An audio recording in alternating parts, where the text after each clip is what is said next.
What's up? Late night with Inappropriate Earl. I'm still trying to figure out the nuances of this particular medium for me. Yes, this is the same shirt that I had on last night. I'm about to work out in it. So, whoa. I apologize for wearing the same attire. But, I had fun last night. I realized it wasn't the most exciting video, but I'm new to streaming on YouTube, so I do apologize for that.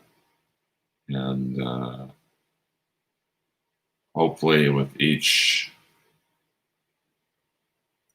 adventure into this, they get a little better, a little longer. And we figured out grow the audience on YouTube as best I can. And, I thought I'd talk about, things that I like. What up? Number 8 or 9. I guess I should text that. See, that's how new I am. I'm not even sure what I'm doing. I'm having trouble talking to one person. So, just thought I'd give you a glimpse into my life. It was recently my birthday, 52 years old. And got some cool gifts. This is my birthday gift from last year. This is a signed Buster Douglas, a James Buster Douglas boxing glove. Everyone gives Mike Tyson props. No one ever talks about Buster Douglas whooping his ass. So I was born September 17th, 1968. Thank you very much.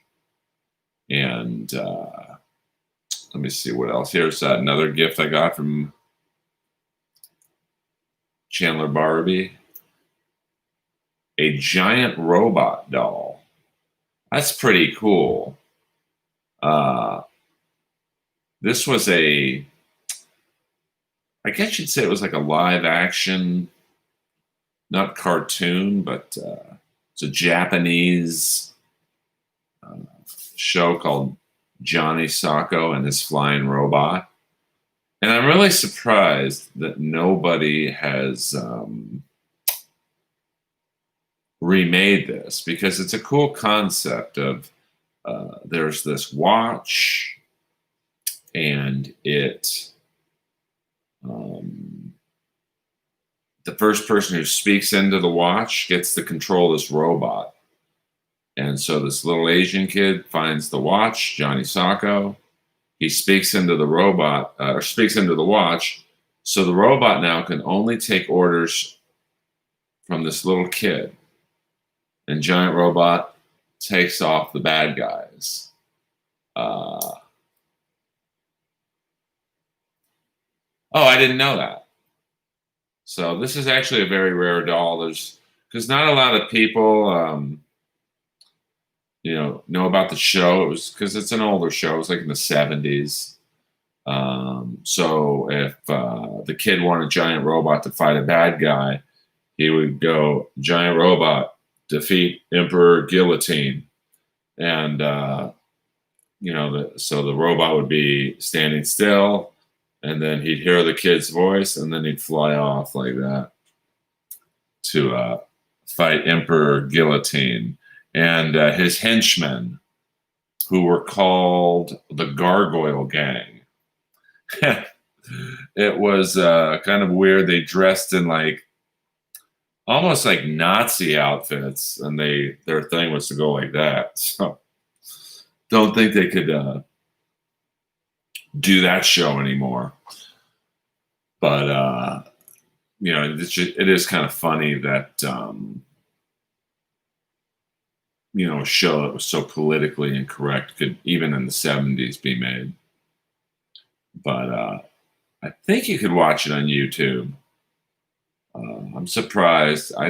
There weren't that many episodes. I think there's maybe a couple seasons, and I still cry at the end of Giant Robot. It's a great cliffhanger where the Emperor Guillotine says, "You cannot destroy me," and he throws off one of his fingernails, and he goes like that, and it makes this big explosion because he says, "You can't destroy me because I'm a nuclear bomb. So if you touch me, Giant Robot, the whole Earth will blow up." So what he does is, like, say this Kamala doll is the Emperor Guillotine.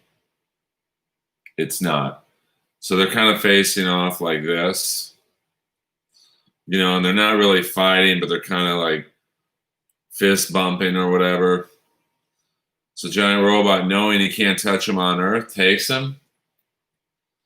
And the whole end of the episode is him going up to space like this. And he blows up. And Giant Robot saves the Earth. So, season 1 is on Amazon Prime of Giant Robot. I'll have to check that out. Thank you very much. I'm not sure if I should type back to you, but I'll do it. So basically what I want to do on this YouTube page is, I don't know, just talk about stuff I like. Maybe start off with like baby 10-minute episodes. And, maybe tomorrow night I will talk about one of my favorite movies of all time, Robocop, with Peter Weller. Got some interesting tidbits on Robocop. Michael Ironside was originally the actor portrayed to, or picked to portray Robocop, but I guess the outfit didn't fit because he's a pretty broad guy, and Peter Weller was a little skinnier. Not a small guy by any stretch of the imagination, but so Peter Weller literally got the part because he fit into the costume, and he was great. I don't think you can really picture anyone else's Robocop, although in Robocop 3, the actor Robert John Burke played Robocop, but that movie didn't do that well. I think people had checked out on Robocop when Peter Weller left. And I believe, interestingly enough, the only two people to appear in all 3 Robocop movies were, I think, Nancy Allen and the Black Desk Sergeant. I'm going to say his name wrong, but it was Robert. He kind of had like a French last name. He's no longer with us, but they were the only two to appear in all 3 movies. And I know a couple of years ago, my favorite character from Robocop, one of my favorite characters was Miguel Ferrero, who I think is George Clooney's cousin. Bobby, he played Bobby.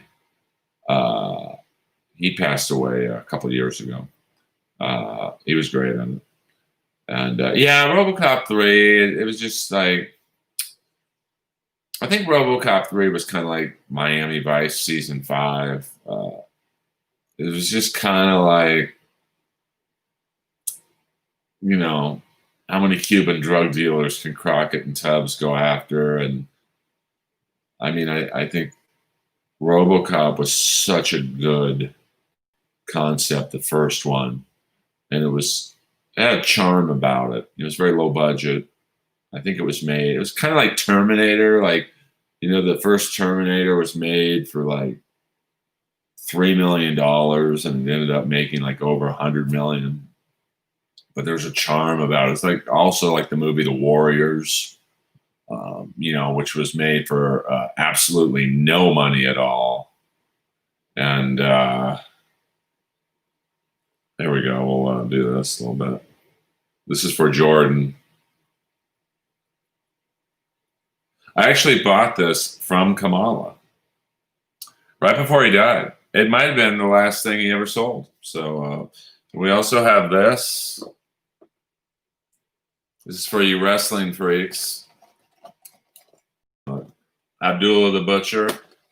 Now, I've done stand-up comedy for a very long time, 20 years or so. Been lucky enough to appear on a few TV shows. Very lucky. Hello, Ryan. Hello, Jordan, the great Jordan the Lion, preeminent vlogger on YouTube. And a lot of people ask me, has being on TV been the coolest thing to happen to you? You know, what fame you got from Roast Battle, or I'm Dying Up Here, or the Jellies. And really the coolest thing is one night I'm at the Comedy Store, and they said, "Hey, Earl, you have a package." And, I talk about wrestling so much that, some fan, and I wish I remember who sent it to me because I'd like to thank them publicly. They sent me a Abdullah the Butcher doll, complete with taped hand and fork. And also, here's a very cool thing I have. Is a They Live, or not They Live, a bubblegum soda autographed to me by, you know who did this. Rowdy Piper. I will never drink this. Maybe when I'm dying, I'll drink it. I'll just say, F it, I'm drinking. I'm trying to think of cool things I have here. Here's a Vinnie Vincent Invasion VIP pass for a concert that'll probably never happen. And, that's about it. And thank you guys for listening. I think we have 7 people listening. That's a lot for me. I'm just trying to get more of a presence on YouTube, and what's next for me. A lot of people ask me when the Inappropriate Earl, which is my podcast on Apple Podcasts and SoundCloud, when we're going to do video like this, and it's coming. I'm just not very technologically savvy. What up, 100% Steve, for tuning in. It's not good when you can thank literally everyone individually who's watching. But I thank you to the 7 people who are watching. Last night, I only had 2 people listening. But I also decided to do it at like 3 a.m. So here's a funny story about Eric Bischoff when he was on Inappropriate Earl. And I was kind of starstruck, I ask a lot of celebrities to come on my podcast. And to be honest with you, most say no. But he said, yeah, I'll come by. I guess he lived in LA at the time, and he came by, and it was like 2.5 hours. I'm killing because I'm a wrestling geek. So I'm dropping these wrestling jokes, and they're doing really good. And I thought, well, I'm going to take a shot. So I'm like, hey, Mr. Bischoff, I have this really great creative idea. Thinking, where else can I, or when else am I ever going to have the time where I'm going to be on a couch with Eric Bischoff again? And he's such a creative mind. He gets on the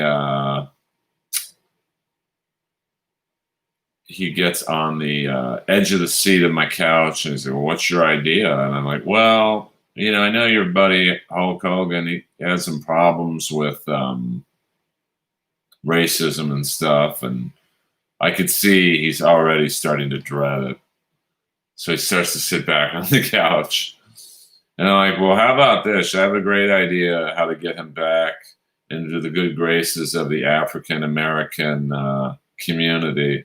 And he's like, what? I'm like, well, you have them do a Royal Rumble with every black wrestler on the roster. And,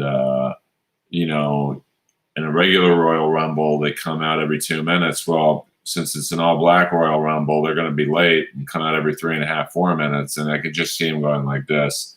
And then I'm like, and then they all come to the ring with like chains, and they whip the shit out of him. And he just looks at me and goes, and then what?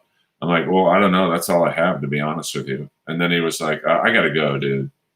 And he hasn't returned a phone call since. So, I took a shot. It's no problem. That's life. You take a shot with a joke and it doesn't work. And the guy never wants to talk to you again. So, welcome to the business.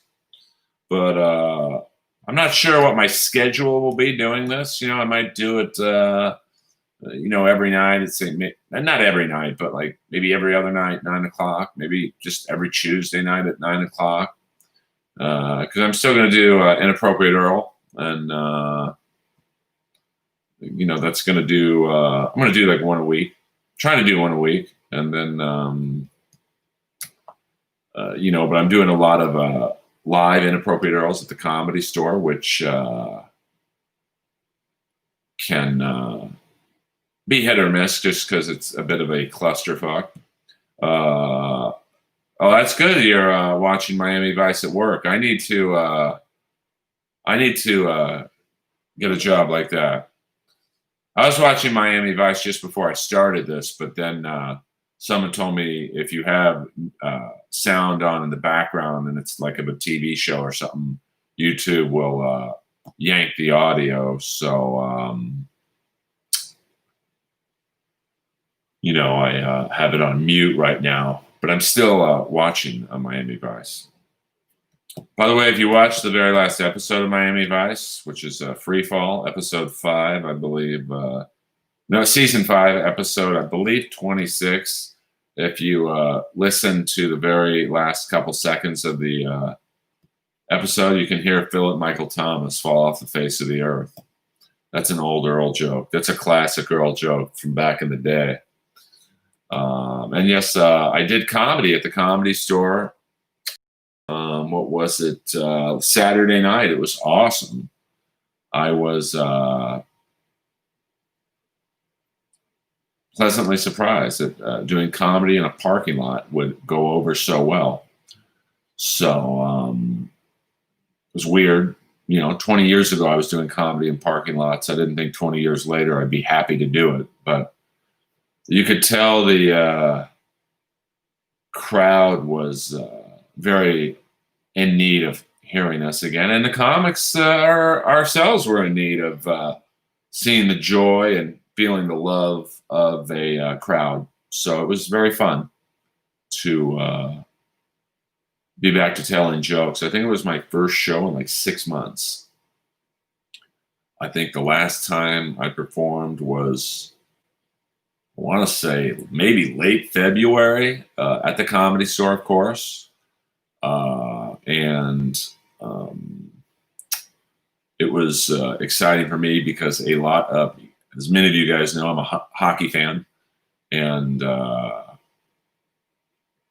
I was really excited because the Ontario Reign, who are the Los Angeles Kings minor league team. They're like AAA hockey if you're a baseball fan.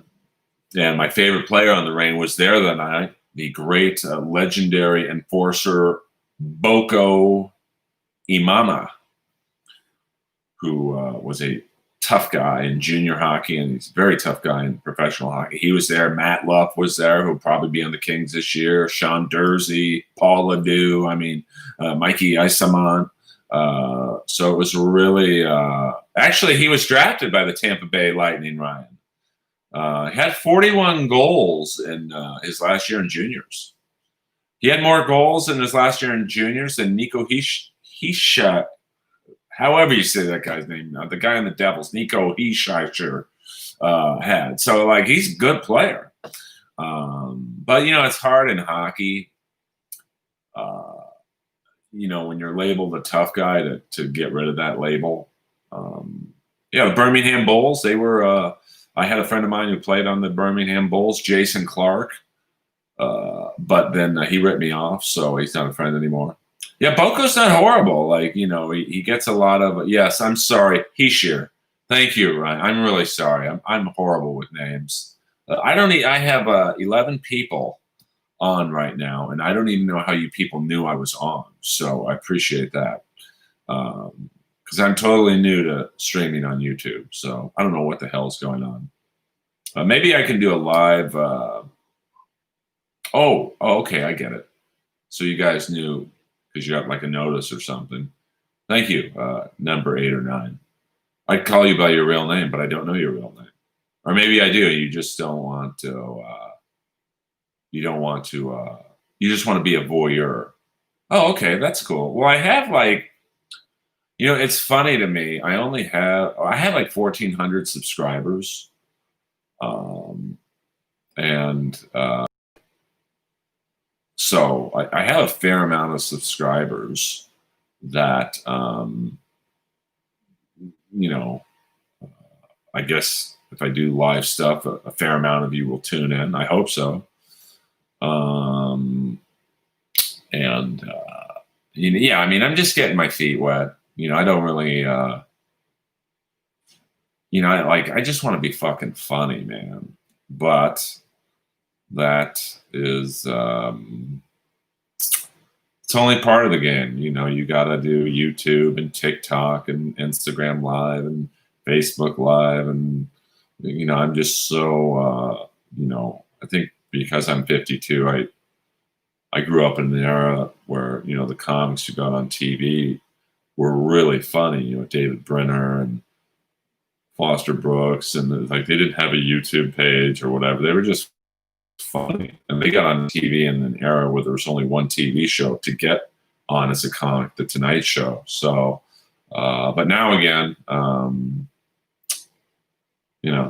it's just a different era. Hello, Tim Chismar.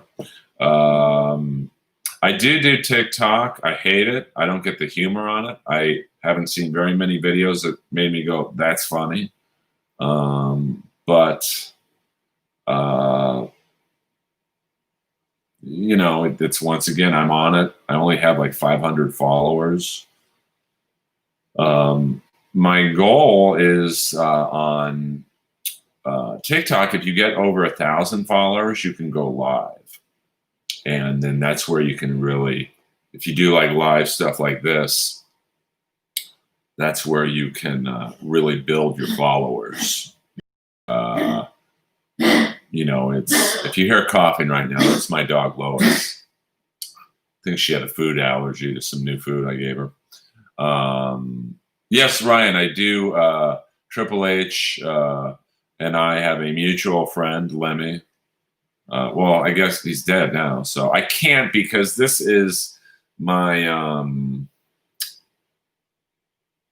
Mac I'm doing this off of, so I can't show you Lois unless she comes and jumps on my lap, which I will tell you right now she will not. But yes, my ex-girlfriend manages Motorhead to this day, co-manages, so I knew Lemmy quite well. Because I live right, not next door, but pretty close to him. And all this is covered on Jordan's vlog. I was in charge of checking up on Lemmy sometimes. Every now and then Lemmy would go off the grid. And I would have to go over there and make sure he's alive. And every single time he was just at his pool sunbathing with a black stripper. Usually, I believe her name was Cheryl. And then I'd have to get his mail, and I'd have to take him to the dentist. Yeah, I don't want to repeat the stories, but if you want to listen to some cool stories about my time with Lemmy, check out Jordan's vlog. And it's Days with Jordan the Lion on YouTube. It's very good. It's really unbelievable.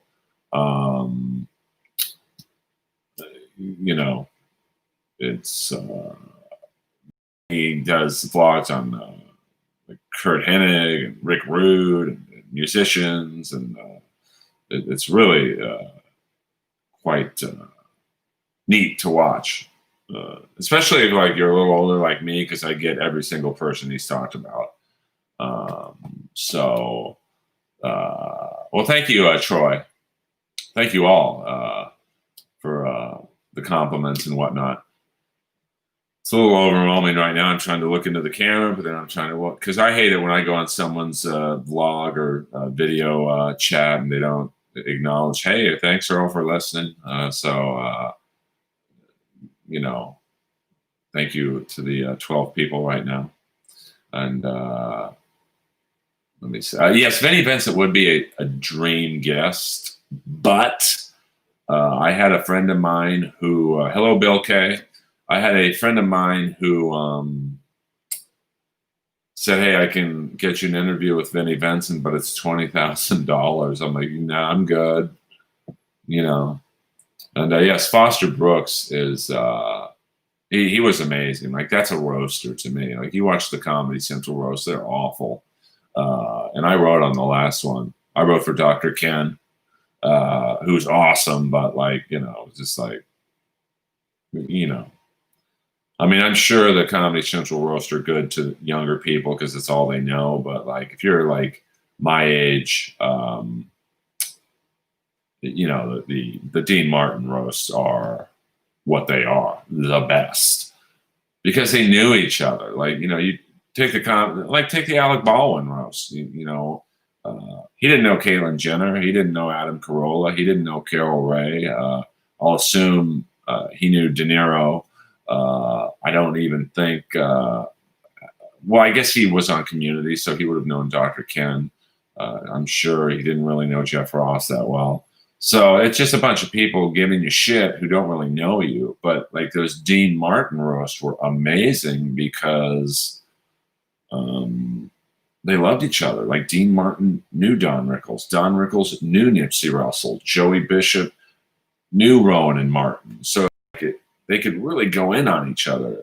You know, like when Don Rickles looked at Sammy Davis Jr. and goes, "You're black, or either you're black or you fell into a bucket of M&Ms." It's like, what the fuck?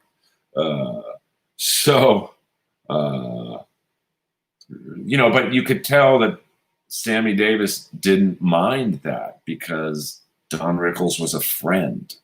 So I thought it was really neat that, you know, they had that kind of love for each other. Whereas now it just, you know, you get a bunch of celebrities who are going to talk about another celebrity they don't know. And there's funny jokes and stuff, you know. But to me, it wasn't a good sign when Blake Griffin was the best roaster and like he'd never really roasted before. So it was just like, that's not good. Well, I think, you know, Sammy Davis laughed so hard because he knew that Don Rickles didn't mean it. Well, I think Bieber, the only one that made sense on the Bieber roast was Chris D'Elia because they're friends. I think Chris is Justin's favorite comic. You know, do I look up to Jeff Ross? Not really, to be honest. But, you know, I also have been mistreated on 2 shows that had his name in the title. So, you know, it's like, I don't know if he was the one in charge of my experiences on Roast Battle, but, you know, like when the show's called Jeff Ross Presents Roast Battle, who else am I supposed to be mad at? And, you know, I had done 5 historical roasts and was told I'd be on the TV show. And then, you know, as soon as Jeff gets involved, I'm not in it.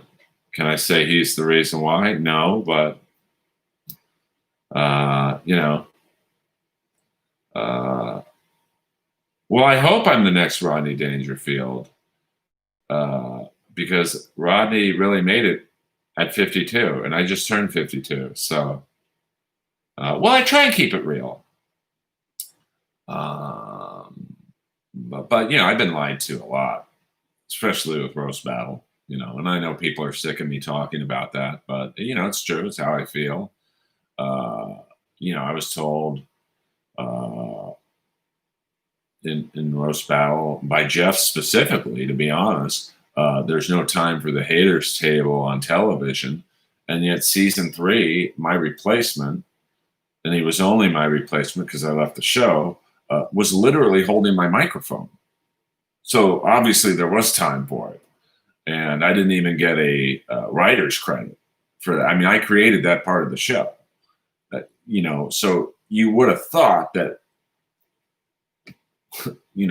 they would have been somewhat cool or whatever. Say, hey, even though Earl's not in it, he did create this part. Let's just put his name in the credits, so he can get into the Writers Guild. I'm more of a performer than a writer.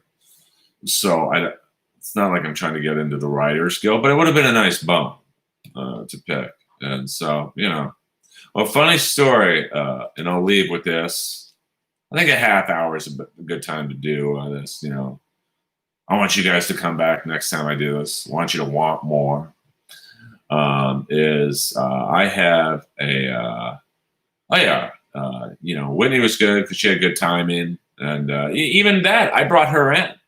I thought, because I'd done the haters house Heckler, whatever you want to call it, thing for about a year, and it was tough to do it every week and come up with new stuff to say.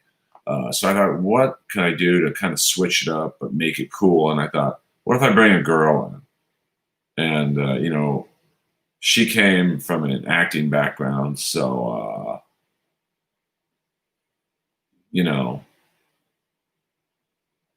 it was she had like good improv skills, and it was a good counterbalance to my dry and sarcastic wit. So it was good. And then she left the show because it was very misogynistic at that time, and she was the only girl really attached to the show. It was like me, Moses, Jeff, the Wave, of course, all dudes. All the judges were primarily dudes. So I could see where a woman would not want to be a part of that long term. But one time, I have a Dodge Hellcat, and so I've got some aftermarket parts on it, and I'm in this. So I can't go to a Dodge dealership to get it fixed or worked on. So I'm in this auto store in like Compton. I mean, like I'm literally on Normandy and Crenshaw, and it's funny. It was called Beverly Hills Auto Parts, but it was on Normandy and Crenshaw. What the fuck? I mean, I'm all for overselling something, but that was a bit much. And I'm the only white guy in there. It's probably 20 people in there, 18 black, 2 Hispanic-looking gangbanger types. And this huge black guy comes up to me and goes, hey, you're the house racist from Roast Battle. And he says it really loudly. So every black person in the room literally goes like that. And I just look at him and I'm like, no, I don't know what you're talking about. And he's like, oh, you look just like the guy who does it. I'm like, yeah, I'm from Canada. I just moved here. And but literally 2 hours later, I'm at the gay Whole Foods on Fairfax in Santa Monica, which is in West Hollywood for you guys who aren't from LA. And a huge white guy comes up to me and goes, hey, you're the house racist from Roast Battle. I'm like, you bet your ass I am. Hello. That's where I also met, who did I meet? Eddie Van Halen there. It was cool. I walked up to him and I'm like, oh my God, you're Eddie Van Halen. Like, you changed the way that the guitar was played. And he looks at me and goes, dude, I'm not Eddie Van Halen. I'm like, wait a minute. I saw you in 1984 do your keyboard and guitar solo at the same time. You're Eddie Van Halen. Turns out it was the mom from Throw Mama from the Train. Hello. All right. Well, I think I'm going to call it a day. We're at the, 35-minute mark. So we're going to do this. I'm not sure how often I'm going to do this. Maybe once a week in addition to Inappropriate Earl. So I thank you guys all for tuning in. Spread the word, I guess. I have a feeling that this could be a grassroots campaign. So if you can, maybe tweet out, hey, Inappropriate Earl on YouTube. I don't know if you guys can send the link out to this and people can watch it or whatever. The Skakel Army. Funny story. Oh, it's all good, number 8 or 9. Thank you, William. Funny story on the Skakel Army. My very first battle in Montreal for Roast Battle, I'm battling Tom Ballard. Now, Tom Ballard's a very funny Australian comic, and I had seen him the year before. We did a test version of Roast Battle where it was called Jeff Ross Roast Masters or something like that. And I think it was more or less just a test season to see what works, what didn't. Comedy Central was there, but they weren't really involved, which is maybe why it went so well. And Tom was killing people left and right. So I was really scared to face him in the first round because I could go home tomorrow. That was one of the things that really bothered me about Roast Battle was I kept getting a email like 2 hours before my roast battle. It was total bullshit. They would say hey, Earl, good luck tonight against Tom. And then when I face Jimmy, good luck tonight against Jimmy. But if you lose, you're on an airplane tomorrow at 8 in the morning. But yet everyone else who lost in the first and second round got to stay. So I don't know why they would treat me like that. But it doesn't matter. The show sucked after I left. Anyway, that's another podcast. Not that this is a podcast, but whatever this is, a YouTube cast. But it really was the Montreal screw job. But the funny thing is I kept winning. So unlike Bret Hart, I kept winning, bitch. No, I'm just kidding, Robert. So I go out there, I'm shitting in my pants. I'm really scared. It's my first time on TV after 13 years of nothing. And I walk out. And if you watch that battle against Tom Ballard, he went out everyone wanted to go out first against me because they wanted to see my entrance. So even Jimmy Carr, technically when I battled Jimmy, I should have gone first, out first because he's the much bigger comic. But even Jimmy was like, I want to go first because I want to see his entrance, probably to get a joke off of me. How'd that work out? Anyway, how's the guy I beat get his own show out of Roast Battle? This business is fucked. But I'm bitter. Okay. Anyway, it's not bitter if you're honest. Just remember that. If I could give you guys one lesson in the entertainment business, if you keep it real like I do, I'm not bitter. I got a big dick. I got money. I got a hot girlfriend. I got a $80,000 car. I got money in the bank. I got a new Seattle Kraken t-shirt right there. Come on now. This is honest. I keep it real. So I'm out, I walk out there against Tom Ballard, and I will say what Comedy Central did well was they made, because that stage was the stage that we used in the untelevised season. And in the untelevised season, it was just an empty room with chairs and like a dinner theater setup. And they transformed that room into like an Octagon meets Blade Runner. It was amazing. I will give them that. See, I'll give Comedy Central some love. That's about all I'll give them. So, by the way, if seasons 2 and 3 fell into force, would anyone hear them? They certainly wouldn't laugh. Maybe Jeff Ross can battle a hockey player from Slovenia in season 4. Oh, wait, there is no season 4.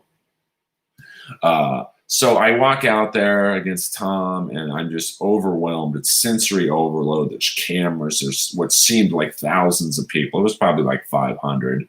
I'm just seeing people from the Comedy Store, like all these comics I respect, because Roast Battle was the last show every night in Montreal. So all the big comics would go there to watch. So it was really the show of the festival. And I'm about to do my first joke. Tom did his first joke. And I look out of the corner of my eye right before I say my first joke, and there's a guy in the front row, an Earl fan, with a T-shirt on that says Skakel Army. It was the Kiss Army logo, but it said Skakel Army. And I almost flubbed my first joke because I was like, oh man, that's really cool. Oh shit, I'm on TV. I got to rebut what Tom just said. So I think Tom said the biggest room I'd ever played was his asshole. And I think my rebuttal was, well, there's an open mic up Tom's ass, and there's also an open Gary. Hello! So I'm just giving you a little insight into Roast Battle. So I love you all. I'm going to try and stick to a schedule doing this. Don't shoot me if it's just random episodes. But, you know, thank you very much. And, well, Troy, I mean, there's funny people on there. You know, like my friend Sarah Tiana, who beat me in Roast Battle. She had a very funny special on the network. Mike Lawrence had a special on the network. But you didn't even know it because they didn't really promote it. So, you know, I mean, I'd still love to get on the network. But, you know, at the age of 52, I can probably go, well, if they haven't used me by now, they're probably not going to use me. I mean, if I was the star of Roast Battle, and maybe star is the wrong word, because I don't think Roast Battle makes stars. You don't even get 15 minutes of fame on Roast Battle. You get about 2.5. But I couldn't even get on At Midnight, you know. And they were having Roast Battle episodes of At Midnight. I couldn't get on it. So At Midnight got canceled. You know, I just keep it real. This has kind of been like a solo Inappropriate Earl. I love you all. I'm going to try and do this. This seems to be a good time at night to do it. 8, 9 o'clock. So people on the East Coast are still up. In the Midwest, they're still up. I kind of realized last night doing this at 3 a.m. that's probably not the best time to do a live stream. But, you know, I still left it up. Literally, it got 7 views, I think, as of 9 o'clock tonight. But I'm going to leave it up. Could I take Jeremy Piven in a Roast Battle? Yes. He's horrible at comedy. You know, when I went up there to battle him that night, his improv skills were horrific. And, you know, he doesn't get to take a shot at the champ right away. You know, he's a pussy. He challenged me to a fight in the parking lot. I went out to the parking lot. He didn't show up. So, I mean, when Jeff Ross and Jason Reitman are holding you back and you can't break away from those two, please, let's get real. I mean, you know, I don't understand his management. Hey, you got Me Too'd out of Hollywood. You should get into stand-up. Well, I mean, comics are going down like Tower 2 on 9/11 right now. So if you got Me Too'd out of Hollywood, I wouldn't jump into stand-up. So I love you all. If you have not left a review for Inappropriate Earl on Apple Podcasts, I would appreciate it if you did. And I'll see you soon. Earl Skakel, over and out.